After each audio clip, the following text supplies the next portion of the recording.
Point d'orgue. Une émission proposée par Jean Percy. Mesdames et messieurs, bonjour et bienvenue sur Point d'orgue, votre rendez-vous de musique sacrée. Je suis très heureux de vous retrouver pour un nouveau numéro et aujourd'hui, je me suis dit que j'allais vous faire découvrir plusieurs pépites chorales exclusivement en chœur, pas d'accompagnement, pour que vous ayez les voix toutes nues, si j'ose dire, qui vous accompagnent dans des extraits tous plus beaux les uns que les autres. Et je me suis dit que le but du jeu peut-être serait de vous faire découvrir des choses-là, donc je pense que là, je vais chercher dans du répertoire assez méconnu pour notre plus grand plaisir de la musique sacrée. On va commencer sans plus attendre par un compositeur du XXe siècle, Fernand Laloux. Il est né en 1901, il est mort en 1970. C'est un compositeur belge qui a fait toute sa carrière en Angleterre. Il a une carrière très prolifique de chef de chœur en Angleterre et il a fait beaucoup de musique sacrée. Et il a mis en musique notamment un tantum ergo que je vais vous proposer maintenant. Alors, le Tantum Ergo, c'est une pièce que vous connaissez bien, c'est un extrait, en fait ce sont les deux dernières strophes de l'hymne des Vêpres, Pange Lingua, qui a été composé par saint Thomas d'Aquin, et en fait cet hymne a été bien entendu mis en musique depuis le chant grégorien, et il y a eu beaucoup d'étirements dans cette musique-là, et beaucoup de très belles choses qui ont été faites, en particulier depuis le 19e siècle, où ce chant s'est notamment beaucoup consacré à la célébration du salut du Saint-Sacrement. Et pour la petite anecdote, ce qui montre effectivement cette fécondité extraordinaire de ce chant, cette mise en musique du Tantum Ergo depuis le 19e siècle, il faut savoir que deux immenses compositeurs, Anton Bruckner et Franz Liszt, ont composé un Tantum Ergo pour première composition. Ils avaient tous les deux 11 ans. Alors pour Liszt, la partition a été perdue, mais je trouve que c'est quand même assez symbolique de se dire que ça a été leur première note jetée sur du papier. Ça a été pour un Tantum Ergo. Donc en fait, voilà, il y a eu quelque chose d'extrêmement fécond dans cette musique-là, et ce qui a donné lieu à des développements assez extraordinaires, notamment au XXe siècle. C'est pour ça que je vous propose cette lecture un petit peu plus moderne du Tantum Ergo par ce compositeur Fernand Laloux. Alors, sans plus attendre et avant d'avoir tout de suite la musique, je vais vous donner la traduction du texte. Ce sacrement est admirable, vénérons-le humblement, et qu'au précepte d'autrefois succède un rite nouveau. Que la foi vienne suppléer à nos sens et à leurs limites. Au Père, au Fils notre louange, l'allégresse de nos chants, salut et puissance et honneur et toute bénédiction, à l'Esprit du Père et du Fils, égale acclamation de gloire. Amen. Un très beau chant, de très belles paroles qui là aussi mettent en avant un aspect totalement méditatif. C'est pour ça d'ailleurs qu'on le chante lors de l'exposition et du salut du Saint-Sacrement. C'est quelque chose qui est extrêmement évanescent, extrêmement méditatif, et vous allez l'entendre quand c'est bien mis en musique comme cela, ça donne lieu à des compositions totalement stellaires. Voici donc le Tantum Ergo de Fernand Laloux.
vous avais-je point promis un moment suspendu, c'est chose faite avec ce Tantum Ergo. Là aussi, une musique absolument merveilleuse, si calme, si dépouillée et en même temps si extraordinaire qui donne là aussi un sentiment d'infini. Et c'est ce qui permet avec cette musique qui finalement est assez simple, je ne sais pas si vous avez compris le schéma musical, il s'agit tout simplement d'une sorte de refrain qui est repris et surtout la deuxième fois avec cet ajout de la voix de soprane au-dessus qui fait comme si nous avions la même chose mais avec cette petite variation supplémentaire qui donne ce supplément d'âme. Et les variations, ce sont maintenant les choses qui vont nous interpeller à présent avec un extrait, en fait une réécriture, vous allez le comprendre, d'un hit de la musique classique. Il s'agit d'un extrait des variations Enigma, cette œuvre symphonique que vous connaissez peut-être, composée par le compositeur britannique Edward Elgar entre 1898 et 1899, au crépuscule donc du 19e siècle. Il s'agit de l'œuvre la plus connue du compositeur, une œuvre absolument magistrale qui est également une des plus énigmatiques de toute la musique occidentale, et pas de la musique sacrée, c'est bien de la musique profane. Et en fait, le compositeur a été un petit peu facétieux puisqu'il a écrit un thème caché, crypté et énigmatique, ainsi que 14 variations sur ce thème-là. Alors, aujourd'hui encore, le doute est permis, on ne sait pas exactement quel est ce thème qui a été choisi par le compositeur. D'aucuns pensent, et effectivement c'est assez probable que ça soit ça, qu'il s'agit tout simplement des premières mesures d'un thème de Beethoven qui est bien connu, c'est le deuxième mouvement de la sonate pathétique de Beethoven, et en fait le compositeur l'aurait camouflé avec des sortes d'ornementation, ce qui a donné lieu à des variations absolument extraordinaires faites à l'orchestre. Et là, la version que je vais vous proposer est très différente, il s'agit d'une version chorale de la 9e variation. L'Adagio, c'est le fameux Nemrod, une de ces pages les plus extraordinaires, qui a été réécrite en Lux Aeterna, vous savez, ce moment suspendu à la fin de la messe du Requiem, où il est fait mention de l'âme du défunt qui va rejoindre la lumière du paradis. Et donc là aussi, on se retrouve avec un temps totalement suspendu, une musique très évanescente. On est pas mal dans l'esthétique que vous avez entendue précédemment. Mais là, vous allez voir la richesse des accords, la richesse de l'harmonie, c'est-à-dire la couleur de la musique qui est extrêmement profonde. Alors, on sent le côté orchestral derrière, on sent presque ces fonds de violon, de cordes extrêmement amples, extrêmement denses, qui ici sont très bien rendus par la voix, et qui, quand on rajoute ce texte du Lux Aeterna, finalement font sens. Et il est vrai qu'il y a une dimension presque christique à cette adaptation du Nemrod, et aussi dans la partition orchestrale initiale elle-même, notamment avec cette fameuse intervention de l'orgue qui a lieu un peu de manière ponctuelle dans ces variations, mais qui tient lieu de finale avec un espèce d'allongement comme si c'était une sorte d'envoi de messe finalement, et qui est assez fameux. Donc retournons au milieu de l'œuvre avec cet adagio, ce Nemrod du nom de ce fameux chasseur mythologique de l'Ancien Testament. Là aussi c'est intéressant de voir comment finalement le profane devient sacré. C'est un très beau chant, beaucoup chanté en Angleterre, notamment lors des obsèques. Je vous laisse donc découvrir cette version incroyable du Lux Aeterna d'Edward Elgar, tirée de ses variations Enigma. C'est le 9e morceau, l'adagio Nemrod.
magnifique version du Lux Aeterna tirée des variations Enigma d'Edward Elgar, une magnifique musique mise en musique qui là aussi donne lieu à quelque chose de très suspendu.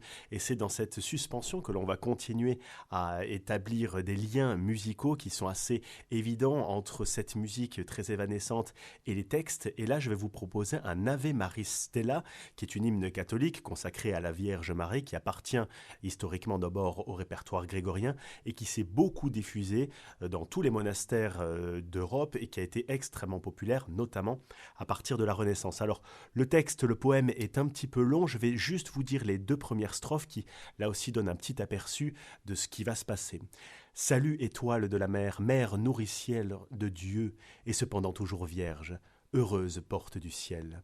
Faisant tien cette Ave de la bouche de Gabriel, refonde-nous dans la paix en inversant le nom de Eva. Donc c'est cette espèce d'incroyable dichotomie entre le péché qui est présenté par Ève et cette rémission des péchés par la Vierge Marie, conçue sans péché, qui est là aussi assez extraordinaire et qui donne lieu à de belles interprétations musicales. Voici donc une version qui est assez récente, c'est un jeune compositeur, Joseph Olé Issabaté, qui est né en 1987, il est encore jeune et il compose de très très belles choses dans la musique sacrée. Et là, il va nous proposer cette version qui est là aussi extrêmement stellaire, et ça tombe bien, quand on dit Ave Maris Stella, il y a cet aspect évidemment très lumineux qu'on va entendre d'ailleurs par les voix aiguës qui nous emmènent vers le ciel. Je vous propose donc la lecture et la vision de Joseph Olé Sabaté de son Ave Maris Stella.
Et pour terminer en beauté ce tour musical de musique a cappella de la fin du 19e siècle et du 20e siècle, je voulais vous proposer une œuvre absolument magistrale d'un compositeur que j'affectionne particulièrement.